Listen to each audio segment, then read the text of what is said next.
De João Batista. Muito boa noite a você, amigo e irmão. Seja muito bem-vindo à Igreja de Jardim Blumenau. Muito prazer receber cada um de vocês. Eu oro a Deus e torço para que aqui nesse tempo você se sinta muito à vontade. Aqui você está na casa de seu Pai. Na casa do Pai nós não temos receios, não temos cerimônias. Na casa do Pai podemos com confiança nos achegar a Ele, nos dirigir a Ele e ter a certeza da aceitação, a certeza da atenção do Pai exclusiva a cada filho. Ontem à noite nós demos início à nossa série de estudos com o tema Marcas da Esperança. E ao longo desta semana nós vamos estudar um pouquinho mais aprofundadamente a vida de homens e mulheres que tiveram contato direto com o Senhor Jesus. E vamos entender um pouco melhor as ricas impressões que Jesus gravou na vida dessas pessoas. Ontem você esteve aqui conosco, você lembra de quem nós falamos ontem? A respeito de quem falamos? Falamos a respeito de Maria. E hoje eu não vou nem perguntar para você a respeito de quem nós vamos falar, afinal de contas a vinheta já foi apresentada, está aqui no nosso telão. Hoje o tema de hoje é a mensagem de João Batista. E mais do que depressa eu convido você a abrir o texto sagrado. Abra sua Bíblia comigo, por favor, no Evangelho de Lucas. Evangelho de Lucas, eu gostaria de ler com você a partir do versículo 3. Por favor, abra sua Bíblia. Evangelho de Lucas, capítulo 3. Eu gostaria de ler com você, a partir do versículo 2, Lucas capítulo 3, que é a nossa leitura inicial, a partir do versículo 2. Nós vamos falar um pouquinho sobre esse gigante, esse personagem tão especial das Escrituras, João Batista. O Evangelho de Lucas, o capítulo 3, a partir do versículo 2, o texto sagrado diz assim: sendo sumos sacerdotes Anás e Caifás, veio a palavra de Deus a quem? A quem, irmãos? A João, filho de Zacarias, no deserto.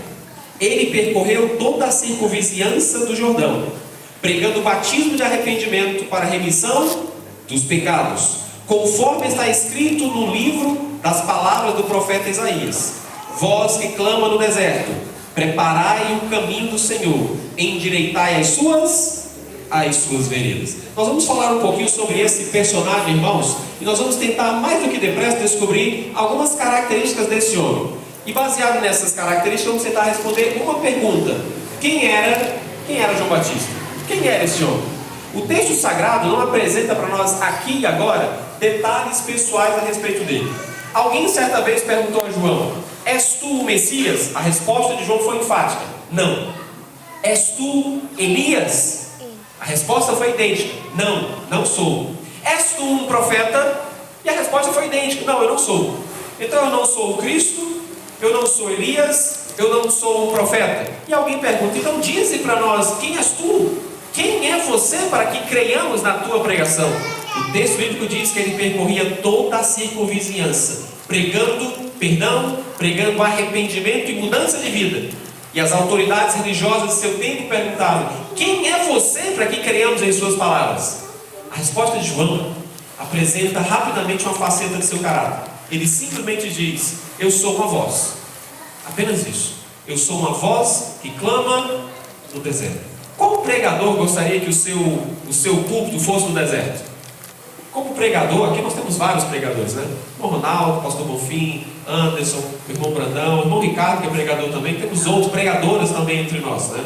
É alegria ao pregador vermos a igreja cheia, né? É alegria ao pregador quando nós vemos a igreja cheia e quando nós nos dirigimos aos irmãos, nós percebemos no olhar e nas expressões, às vezes involuntárias dos irmãos, a aprovação diante daquilo que está sendo pregado, né? Geralmente quando os irmãos estão gostando, estão aprovando a mensagem, a gente vê durante a cabeça, a gente vê durante o sermão pelo gesto, né? Os irmãos balançam a cabeça assim, né?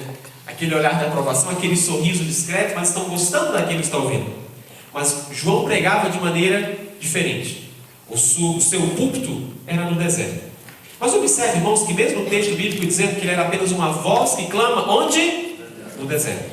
Isso apresenta uma rápida característica de João: o desejo de que ele não estivesse em evidência. Eu sou apenas uma voz. Só isso. Não tenho mais nada a oferecer. Eu sou apenas uma voz. Mas sabe, irmãos, diferente do que o próprio João possa tentar mostrar para nós, esse personagem bíblico, ele tem muito a oferecer. E quando nós olhamos desde a anunciação de seu nascimento até o seu ministério, podemos aprender ricas lições da maneira como Deus providenciou, guiou, abençoou a vida desse homem. Abra sua Bíblia mais uma vez, ainda no Evangelho de Lucas, mas agora no capítulo 1, retrocedendo apenas uma ou duas páginas. Lucas capítulo 1. Eu gostaria de ler com você a partir do versículo 5. Evangelho de Lucas, capítulo 1, a partir do versículo 5. Nós encontramos rapidamente aí um episódio a respeito dos pais de João Batista. Na minha versão bíblica tem o título do casal, tem o nome do casal: Zacarias e Isabel. E veja a partir do versículo 5, Lucas capítulo 1, verso 5, diz assim: Nos dias de Herodes, rei da Judéia, houve um sacerdote chamado Zacarias, do turno de Abias. Sua mulher era uma das filhas de Arão e se chamava Isabel. Ambos eram justos diante de Deus, vivendo irrepreensivelmente em todos os preceitos e mandamentos do Senhor. E não tinham filhos, porque Isabel era estéril, sendo eles avançados em dias. E aí, quando nós continuamos a leitura do capítulo 1, nós entendemos que, da mesma forma que ontem vimos que Maria foi visitada por um anjo, Isabel e Zacarias também foram visitados por um anjo. Nós entendemos que assim como o nascimento terrestre aqui, a vinda terrestre de Cristo, quando Cristo adentrou na história da humanidade de forma corpórea, aqui entre nós, vimos que o seu nascimento foi sobrenatural. Nós percebemos também que, a respeito de João Batista, há ali uma pincelada do sobrenatural. Nós percebemos que Deus começa a mostrar milagres, poder, a atuação também na vida de Zacarias e na vida de Isabel. O anjo que visita o casal apresenta aquele casal: olha, vocês são avançados em idade, mas isso não é problema para Deus. Há acaso alguma coisa impossível ao Senhor? E a resposta é lógica: é não. Claro que não. Não há nada difícil ou impossível ao Senhor. Vocês terão um filho. E veja o que diz a partir do versículo 14. Veja, por favor. Está escrito assim, Lucas capítulo 1, a partir do verso 14 está escrito: Em ti haverá prazer e alegria, e muitos se regozijarão com o seu nascimento. Estamos falando da anunciação do nascimento de João. E veja o versículo 15: Pois ele será grande diante do Senhor, não beberá vinho nem bebida forte, e será cheio de que, irmãos? Do Espírito Santo, já do ventre materno, e converterá muitos dos filhos de Israel ao Senhor, o seu Deus. Eu gostaria de abrir um parênteses aqui na nossa conversa. Quando João foi interrogado: quem és tu? És tu o Messias? Não. És tu Elias? A resposta dele foi não. Mas observe que o texto diz assim: eu sou apenas uma voz que clama no deserto. Mas observe que o primeiro texto que nós lemos hoje, no capítulo 3, no versículo 2, ele apresenta para nós uma característica do Antigo Testamento. Quando diz assim: nos dias dos sumos sacerdotes Anás e Caifás, veio a palavra do Senhor a João no deserto. Quando o texto bíblico diz que João era uma voz que clama no deserto, nós podemos entender essa expressão, voz que clama no deserto, de duas maneiras. A primeira delas é a maneira literal: João morava no deserto. Isso é fato. A Bíblia apresenta isso. O Espírito de Profecia, através da senhora White, no livro Desejado de Todas as Nações, confirma: João morava no deserto. Havia realmente um deserto. Não sei se você já visitou algum deserto, eu espero que não. Mas desertos são lugares inóspitos. Você não vai querer estar lá. Durante o dia, um calor escaldante. Durante a noite, um frio cortante. Um silêncio que incomoda. Não há vozes, não há cânticos de alegria, não há crianças correndo, distribuindo sorrisos e brincadeiras pelos desertos, mas apenas solidão, aridez, falta de vida. Assim é o deserto.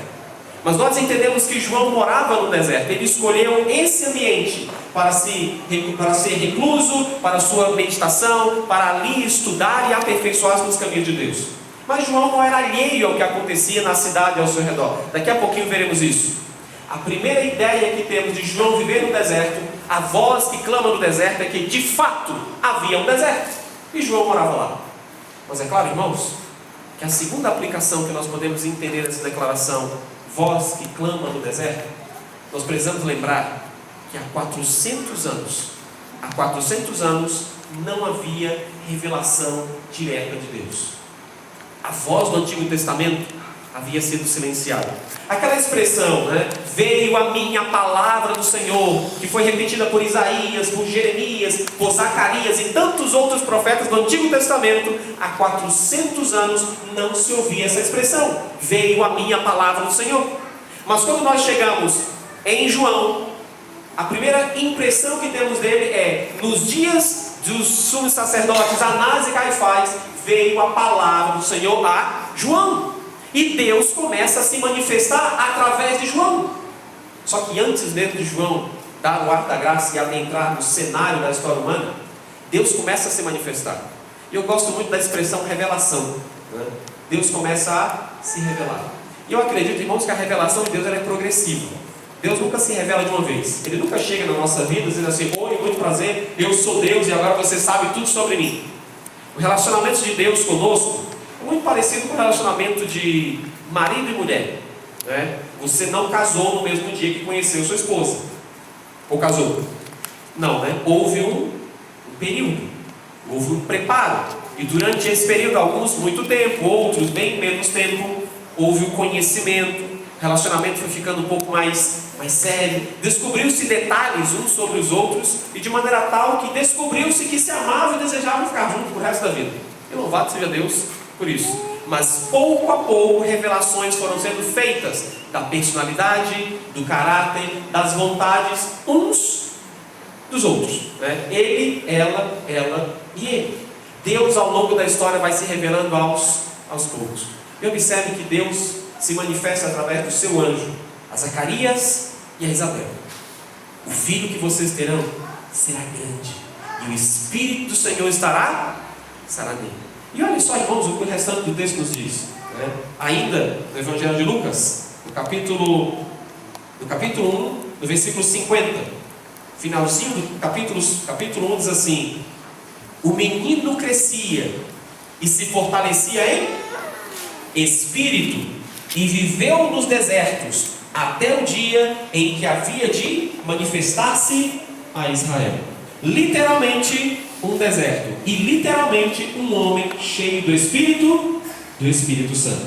O deserto, como nós entendemos, poderia ser não apenas a morada de João, mas a condição espiritual em que aquele povo estava, o povo ao qual João deveria conhecer e o povo ao qual João seria enviado. Um verdadeiro deserto.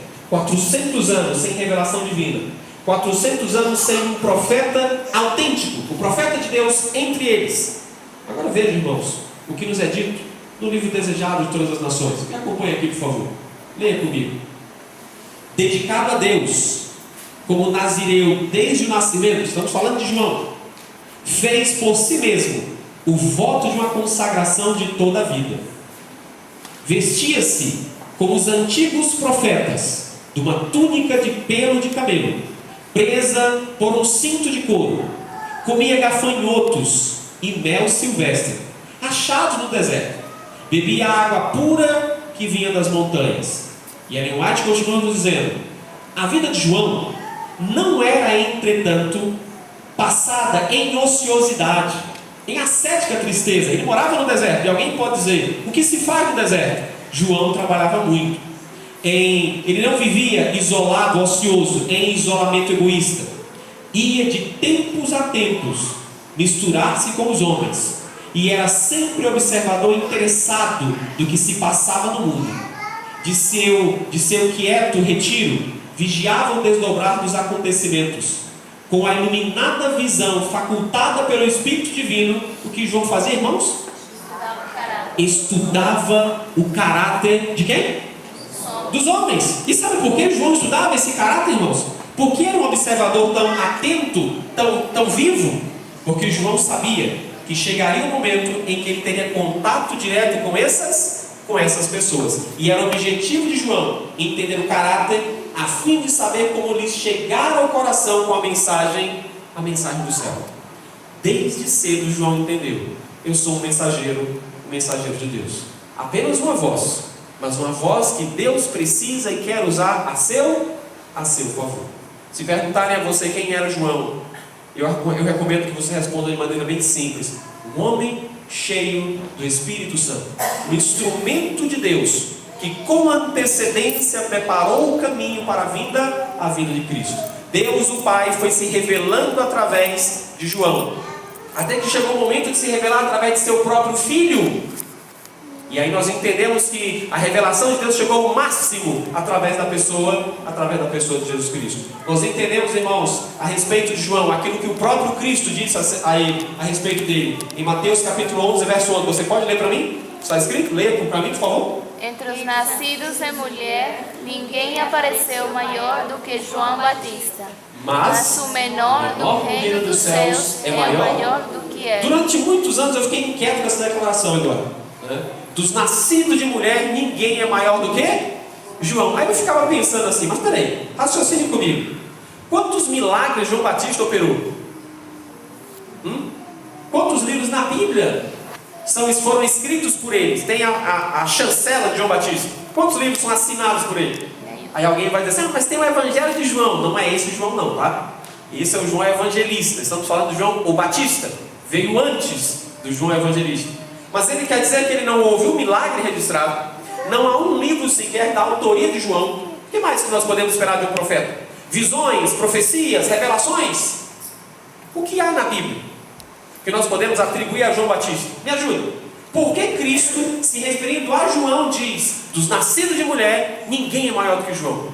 Aí você para pensar e diz assim, mas Senhor, e o Daniel? Né? O Daniel foi jogado na cova dos leões. E o Ananias, Misael e Azarias, que comumente chamamos de Sadraque, Mesaque e Abdenego, né? O que nós podemos falar de Jó? Ah, mas espera aí, Senhor. E o Moisés? E o Noé? Né?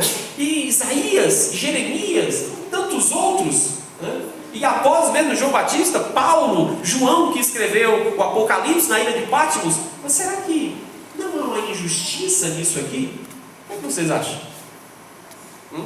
Eu acredito que você vai dizer que não há injustiça, uma vez que essa é uma frase de Jesus, né? Se você disser que Jesus foi injusto, você se complica diante do céu e da terra, tá?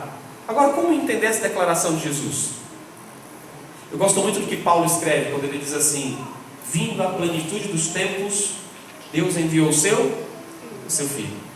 Você consegue imaginar quantos homens e mulheres do Antigo Testamento gostariam de ter visto e ouvido aquilo que João viu e ouviu?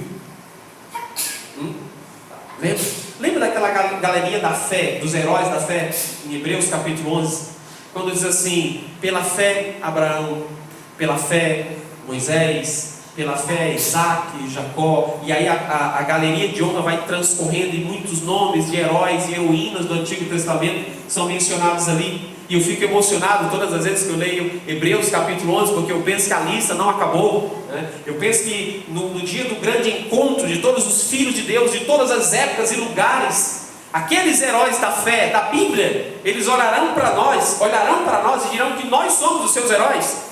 Eu fico muito feliz com isso, porque a lista não acabou.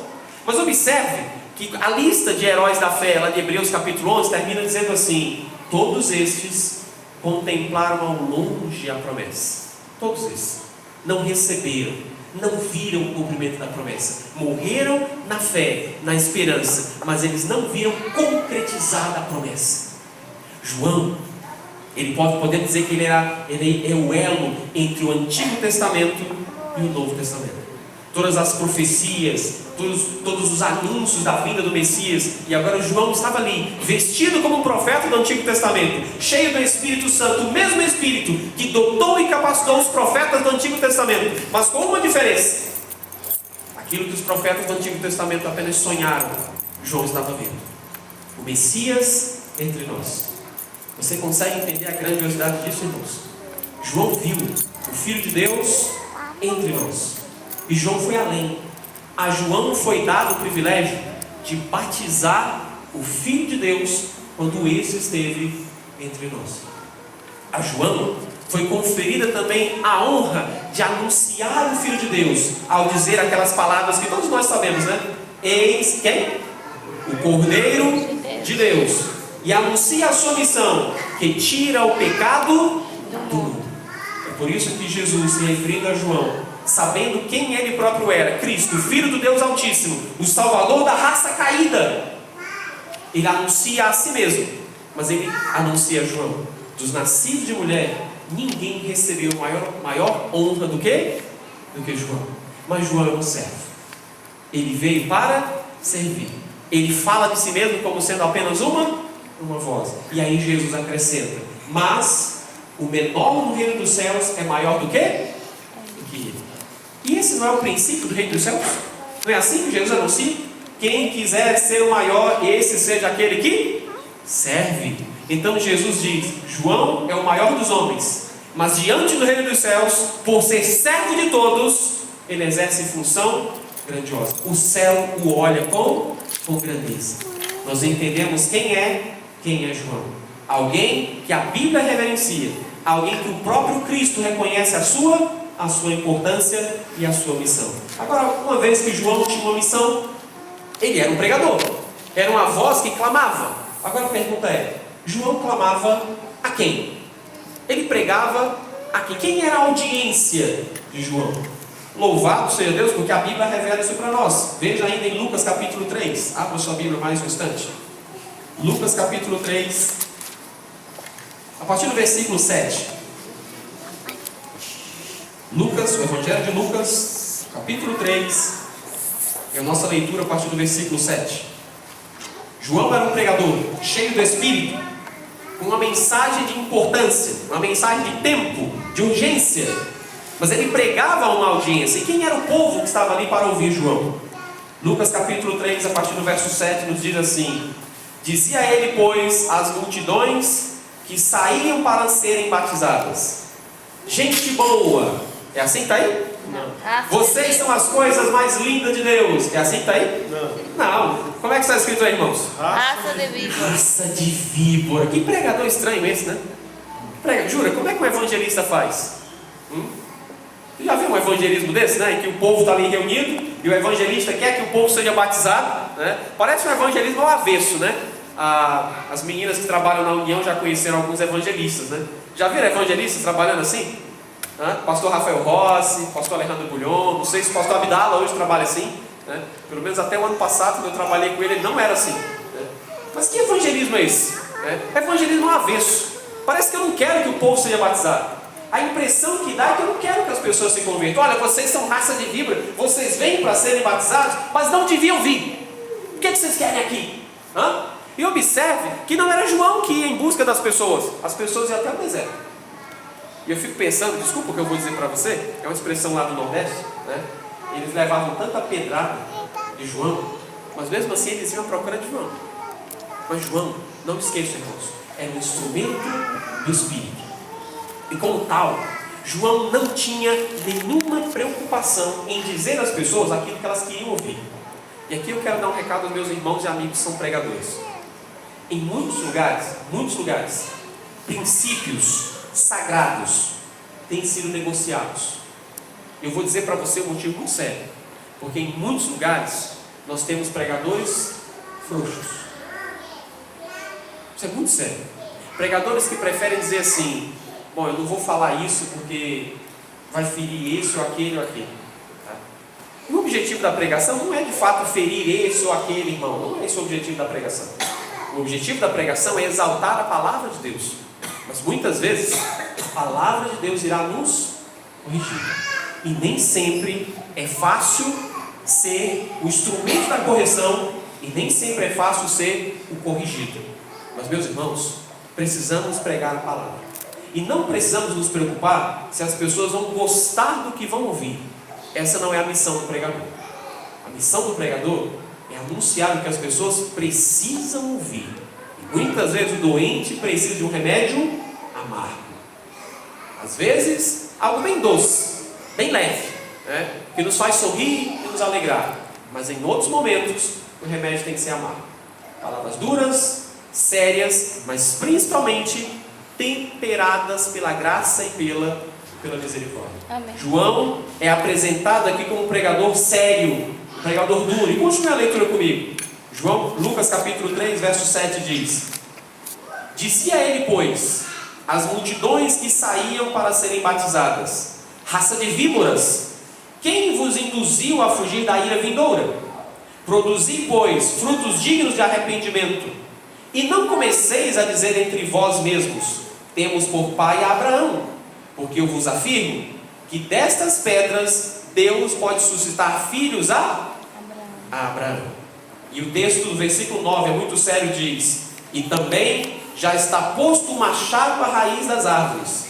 Toda árvore, pois, que não produz bom fruto, é cortada e lançada ao fogo.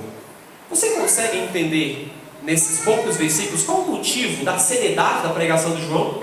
João diz assim: olha, tudo bem, eu entendo que vocês estão vindo para serem batizados, e não há nada errado em você aceitar a Cristo e vir para ser batizado. Não há nada errado em você vir à igreja. Não há nada errado com isso. É importante que você faça isso. Mas é importante também que os nossos motivos sejam claros diante de Deus. João diz assim: quem induziu vocês a fugirem da ira vindoura? E por favor, não comecem a dizer que vocês são filhos de Abraão.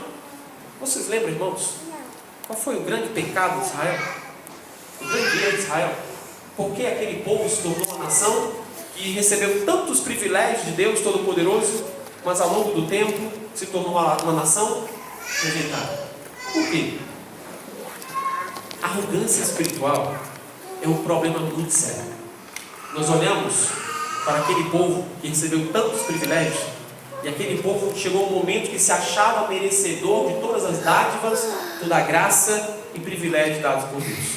Não eram merecedores. Era um povo tão perto da santidade, tão perto. As manifestações de Deus no Antigo Testamento eram constantes, e eles viam tudo aquilo: livramentos, provisões, profecias. Deus se manifestava de maneira real. Mas simplesmente a religião do povo hebreu se tornou uma religião de pura formalidade. Somos filhos de Abraão e por isso somos melhores que todos os outros.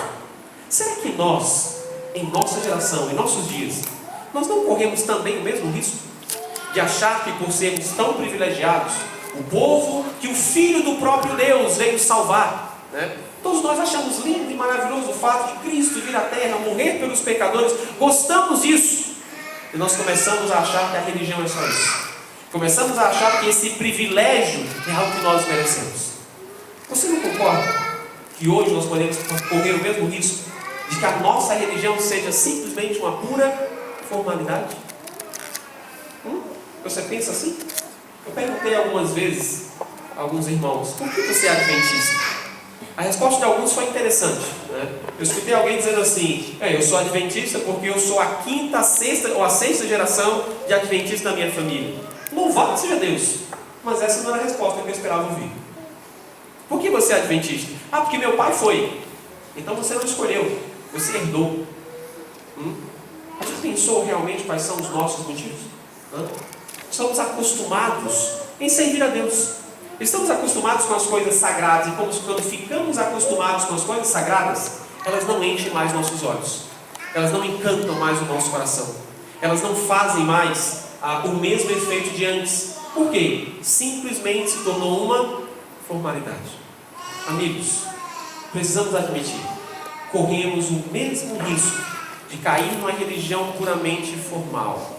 Nós temos as doutrinas verdadeiras, a igreja a qual Cristo virá para buscar. Temos o dom de profecia, somos o povo de Deus, a última igreja que antecede a vinda do Rei dos Reis.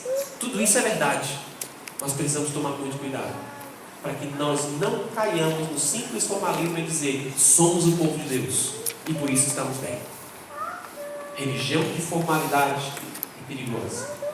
Nossos motivos diante de Deus, o porquê fazemos as coisas, é tão importante quanto aquilo que fazemos. Guardamos o sábado, esperamos a volta de Cristo, devolvemos dízimos, estudamos a Bíblia, mas diante de Deus, nossos motivos pesam bastante. João estava convivendo com uma geração que estava acostumada com os privilégios do Antigo Testamento. Um povo que se tornou arrogante. Somos descendentes de Abraão, temos a promessa, o Messias virá para nos salvar. Mas João diz assim: vocês acreditam em tudo isso? Produza a vida de vocês frutos que mostrem isso. Vivam de maneira tão elevada que aquilo que vocês falam seja compatível com a maneira como vocês levam a vida de vocês. Essa era a pregação de João. Produzam frutos dignos de arrependimento. Caso isso não aconteça, entenda uma coisa: o machado está colocado onde, irmãos? Na raiz. Já está na raiz. E essa declaração de João, que diz que a árvore será cortada e será lançada ao fogo, ela faz você lembrar de alguma coisa? Abra sua Bíblia em João capítulo 15. Evangelho de João capítulo 15. A mesma linha de raciocínio de João Batista é a linha de raciocínio alimentada pelo próprio Cristo. João capítulo 15. Eu quero ler com você versos 5 e verso 6.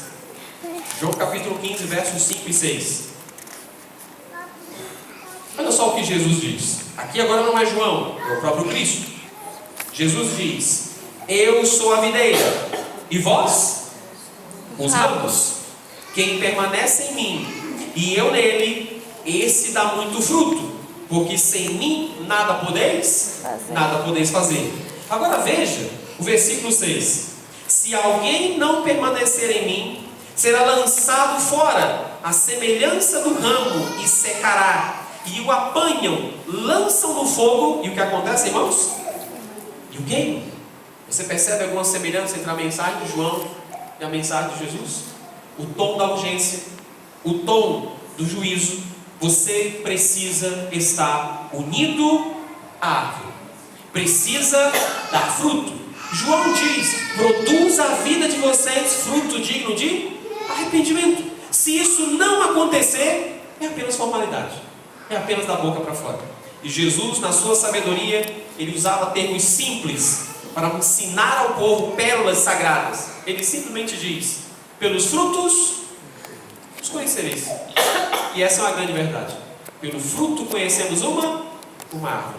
A mesma mensagem pregada por João, ela é alimentada tempos depois pelo próprio Filho de Deus. Você entende por que o tom duro de João? Porque João vivia numa geração que estava satisfeita consigo mesmo, enganava a sua própria consciência. Somos filhos de Abraão, temos o templo, temos a religião, temos todos os privilégios, temos Moisés e os profetas, mas estava tudo no passado.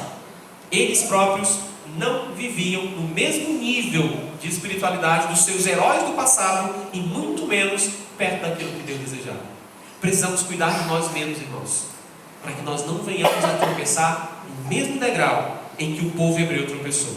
Precisamos zelar por nós mesmos, para que a religião de formalidade não se estabeleça no meio de nós, para que não nos acostumemos com as coisas do jeito que são, mas muito pelo contrário, desejemos com urgência estar ligado à grande árvore, a videira verdadeira. E pela nossa vida, pela presença do Santo Espírito, o mesmo Espírito que usou João, o mesmo Espírito pode e deseja manifestar o seu poder através de uma vida santificada, através de vitórias espirituais, através de atitudes e palavras que honrem a Deus e mostrem às pessoas ao nosso redor que o cristianismo funciona, é real, mudou nossa vida. João pregava de maneira dura, não porque ele não tivesse amor pelas ovelhas, mas porque era necessário. O tom da urgência mostrava a importância da mensagem que João estava trazendo. Agora, irmãos, entendendo um pouco melhor quem era João, entendendo um pouco melhor quem era o público-alvo de João, nós vamos entrar agora, irmãos, no último momento, na última parte da nossa mensagem. Vamos ver quem era Cristo para João. Quem era o Cristo que João anunciava. Eu gostaria que você me acompanhasse aqui no telão em alguns poucos textos bíblicos. Veja o que João declara a respeito de Jesus. No Evangelho de João, capítulo 1, versículo 15, João Batista diz assim: o que vem depois de mim tem contudo a primazia, porquanto já existia antes de mim. João reconhece a divindade de Cristo. Antes de João nascer, Cristo era. Depois que João morreu, Cristo continua sendo e o será eternamente. Ainda no Evangelho de João, capítulo 1, verso 27, diz assim: o qual vem após mim, do qual não sou digno de desatar as correias das sandálias. João reconhece quem era Cristo, a importância de Cristo. E eu acho muito bonito o próximo texto, quando nos é dito no Evangelho de João, capítulo 1, verso 29. No dia seguinte, viu João a Jesus que vinha para ele e disse: eis o Cordeiro de Deus que tira o pecado do mundo. João reconhece quem é o Cristo, reconhece a missão de Cristo. O próprio Deus está entre nós, aquele que eu não sou digno de desatar-lhe as correias das sandálias, aquele que existe desde sempre, aquele que existia antes de mim, exerce a primazia. A Ele honra, louvor e glória, mas Ele está entre nós. E Ele está entre nós com um propósito: tirar o pecado do mundo. Eu acho muito genérico, eu gosto muito desse texto, mas eu acho muito genérico quando nós dizemos assim: Cristo veio para tirar o pecado do mundo. Isso é fato. Ele veio erradicar o pecado do mundo. Mas nós não podemos lembrar que o seu mundo é você próprio. E o Cristo que João apresenta é o Cristo que pode te dar o poder necessário para extirpar da tua vida o pecado, a miséria, e fazer você vencer aquilo que o céu não aprova. Cristo pode nos dar o poder para vencer o velho homem, vencer o pecado e nos fazer pessoas melhores, homens e mulheres, segundo o sonho e o coração de Deus. Amém. Mas veja, João continua falando a respeito de Jesus. Olha só o que ele nos diz. João capítulo 3, versículo 30. Quando é anunciado a João que alguns de seus discípulos estavam deixando a ele e indo seguir a Cristo, veja a resposta de João. Será que ele se incomodou com isso? Olha a resposta de João: importa que ele cresça e eu diminua. Cada vez mais João entendia quem era Jesus. E quando João estava no cárcere, ele ouvia falar de Jesus. João já estava preso, esperando ali a execução. E ele ouve falar do que Jesus estava fazendo. E ele manda seus mensageiros até Jesus. E ali ele pergunta: és tu aquele que nós esperávamos? És tu aquele que deveria vir? Ou temos que esperar outro? E aí Jesus não responde nem sim nem não, mas Jesus apresenta os frutos, as evidências. Ele fala aos mensageiros de João e diz: olha, vocês podem voltar a João e digam para ele o que vocês veem e o que vocês ouvem. E o que vocês estão vendo? Os cegos veem, os mudos estão falando, os surdos ouvem, os coxos andam, os leprosos são purificados, os mortos ressuscitam. E aos pobres, aos desesperançados, aos excluídos, está sendo anunciado o evangelho do reino de Deus. Os mensageiros voltam para João, entregam a João as boas novas. Pouco tempo depois, João é decapitado e sai do cenário da história do evangelho. Agora eu pergunto para você: eu sei que a morte nunca nos é bem-vinda, mas imagine João, sabendo que os seus últimos minutos se aproximavam, ouvindo essa declaração do próprio Cristo. João se arrependeu da sua pregação? Você acredita que João se entristeceu? Teve medo? Se arrependeu do que havia pregado? João viu e ouviu aquilo que homens e mulheres do Antigo Testamento gostariam de ter visto e ouvido. Um privilégio. Mas quem é Jesus para João? Eu quero encerrar, meus irmãos, a mensagem dessa noite voltando a Lucas capítulo 1. Abra sua Bíblia mais uma vez. Capítulo 3, desculpe. Lucas capítulo 3. E nós vamos entender um pouco mais quem é Jesus aos olhos de João. A voz que clama no deserto anunciava a vinda do Messias. Ele clamava dizendo que o reino de Deus estava próximo. Veja, Lucas capítulo 3, versículos 5 e 6. Ele diz: todo vale será aterrado, e nivelados todos os montes e outeiros. Os caminhos tortuosos serão retificados, e os escabrosos aplanados. E toda a carne verá o que, irmãos? Salvação. A salvação de Deus. O versículo 5, ele apresenta para nós ali vários cenários, né? Caminhos tortuosos serão endireitados, vales serão mudados, caminhos tortuosos serão endireitados, tudo mudará. O que João está dizendo? A voz que clama no deserto dizia: endireitai, preparai o caminho do Senhor. Ele está dizendo: o Senhor vem, o nosso rei virá. E quando ele vier, ele vai transformar tudo. As coisas vão mudar. Todas as coisas mudarão do seu lugar. Jesus não deixará as coisas como eram antes. Quando Jesus chega na vida de alguém, a vida muda. Quando Jesus esteve na terra, ninguém foi capaz de mudar a história da humanidade da maneira como Jesus mudou. Jesus, sem dúvida, é a figura mais marcante de toda a história humana. Antes e depois dele, homem igual, nome igual, nunca se encontrou. João entendeu isso. Cristo seria figura ímpar, ninguém igual a ele. Quando Cristo chega, ele faz toda a diferença. E aí no versículo 6, de maneira bem curta, é nos dito: e toda a carne verá a salvação de Deus. João nos mostra, irmãos, que quando Cristo adentra na história, as coisas não permanecem mais como antes. Eu tenho certeza que aqui nesse tempo, eu estou falando com amigos e irmãos que vivenciaram isso aqui que está sendo dito. Quando Jesus entrou na sua vida, eu tenho certeza que os lugares aterrados foram nivelados. Todos os montes e outeiros que te impediam de ver a salvação foram agora, irmãos, aplanados. Os caminhos tortuosos da tua vida foram retificados. E os caminhos escabrosos que o pecado te conduziu foram todos aplanados. Eu tenho certeza que eu estou falando aqui com amigos e irmãos que um dia conheceram Jesus. O Jesus que João anunciou. E eu tenho certeza também que ao conhecer Jesus, é inevitável amar. Nós o amamos. Quando entendemos o que Ele fez, quem Ele é, o amor manifestado pela raça caída, nós entendemos quem é Jesus. E ao entender isso, nós passamos a amá-lo cada vez mais. Quando o amamos, o aceitamos. E ao aceitá-lo como Senhor e único Salvador, a vida é transformada. É impossível, irmãos, estar com Jesus de coração sincero e ser a mesma pessoa. Muitos dizem estar com Jesus por mera formalidade, mas aqueles que de coração sincero entregam a vida a Ele, Jesus transforma, revoluciona, a vida muda por completo. Eu oro a Deus, amigos e irmãos, que a mesma transformação Jesus continue operando em nós. Se Cristo já fez coisas grandiosas em sua vida, entenda que Ele pode fazer muitas outras mais.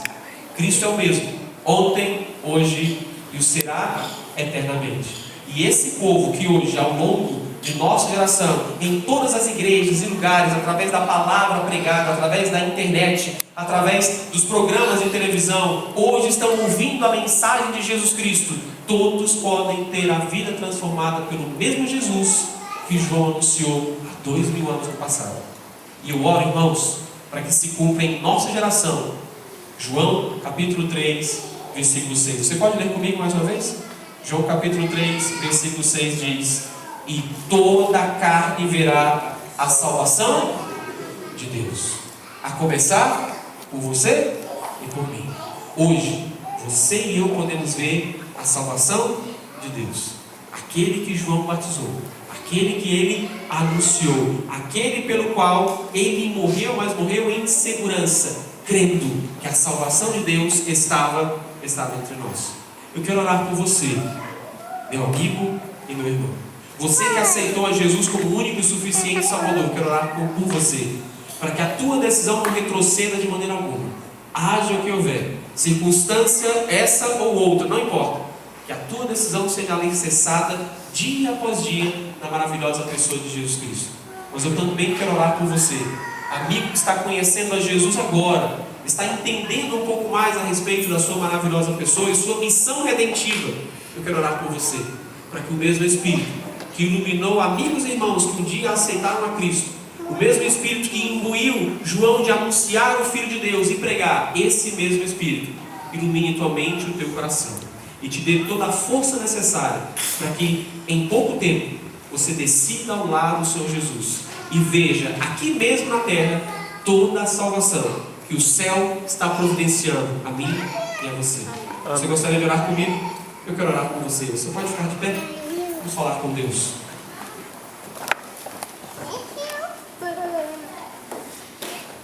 Mais uma vez, Santo Deus e Pai, nós te damos graças porque o Senhor é bom. Amém. E a sua misericórdia, ó Deus, dura para sempre. Amém. Nós te louvamos por teu cuidado, te louvamos pela consideração que o Senhor tem conosco. Te louvamos, ó Deus, pelas verdades encontradas na tua palavra. Amém. Obrigado, ó Deus, por esses testemunhos de homens e mulheres que tiveram um contato direto com o Salvador. E porque o seu registro nas páginas sagradas nos inspira, nos ensina, nos motiva. Ó Deus, Há 2000 anos atrás, Jesus deixou marcas contundentes na vida desses homens e mulheres. Hoje, precisamos que Jesus venha marcar a nossa vida também. Que Ele venha marcar em nós a esperança do reencontro. Que em Jesus todos nós encontremos razão para sorrir, razão, ó Deus, para crer que haverá um amanhã. Ó Deus, nós aceitamos a Jesus como único e suficiente Salvador. E cremos que Cristo é mais do que suficiente para revolucionar a nossa vida, para nos transformar e nos fazer homens e mulheres melhores, livres do pecado, livres dos vícios e amigos de Jesus e amigos teus também. Ó Deus, ajuda-nos a aprender cada vez mais através dos personagens sagrados. Hoje falamos de teu servo João. Ó Deus, dá-nos o mesmo Espírito, usa-nos como teus instrumentos, assim como o Senhor usou a João, para anunciarmos as virtudes daquele que breve, muito breve virá e não tardará. Amém. Abençoe a cada filho que te busca nessa noite. Cada um, ó Deus, receba de ti aquilo que precisa, nos conduza na tua paz e nos traga de volta amanhã, mais uma vez, para estarmos junto de ti, em nome de Jesus.